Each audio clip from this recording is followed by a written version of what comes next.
नमस्कार, मैं आपके साथ प्रिया बंसल और आप देख रहे हैं न्यूज चौक।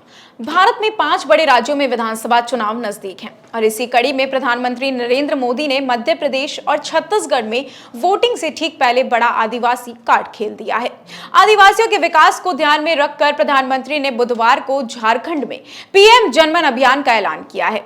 जनजाति गौरव के प्रतीक भगवान बिरसा मुंडा को उनके जन्म स्थान पर जाकर श्रद्धांजलि अर्पित करने के बाद पीएम मोदी ने नई योजना की घोषणा की और इसके फायदे भी बताए।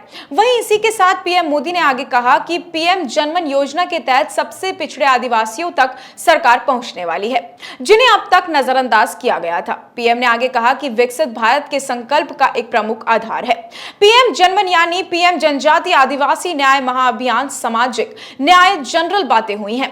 मोदी हिम्मत करके निकले हैं आदिवासी न्याय अभियान लेकर। आजादी के बाद कई दशकों तक आदिवासी समाज को लगातार नजरअंदाज किया गया है।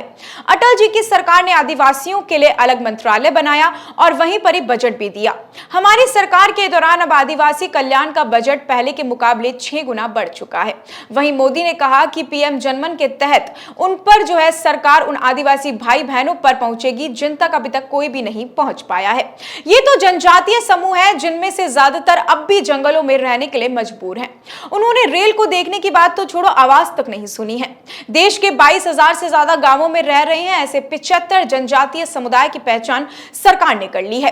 प्रधानमंत्री ने आगे कहा है कि जैसे पिछड़ों में अभी अति पिछड़े होते हैं, वैसे आदिवासियों में सबसे पीछे रह गए हैं आदिवासी। ऐसे में उनकी संख्या लाखों में भी है। इन सबसे पिछड़े जनजातियों और आदिवासियों को आजादी के 75 साल बाद मूलभूत सुविधाएं तक नहीं मिल पाई हैं। कभी पक्का मकान नहीं मिला है, कई पीढ़ियों से बच्चों ने स्कूल का मुंह भी नहीं देखा है। पीएम मोदी ने आगे कहा है कि महाअभियान पर भारत सरकार 24,000 करोड़ रुपए खर्च करने जा रही है।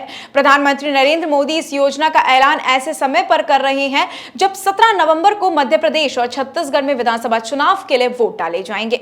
दोनों ही राज्यों में आदिवासियों की बहुत बड़ी संख्या भी है, बहुत बड़ी आबादी रहती है। दोनों ही राज्यों में आदिवासी वोटर्स काफी हद तक ये तय कर देते हैं कि राज्य में किसकी सरकार बनेगी।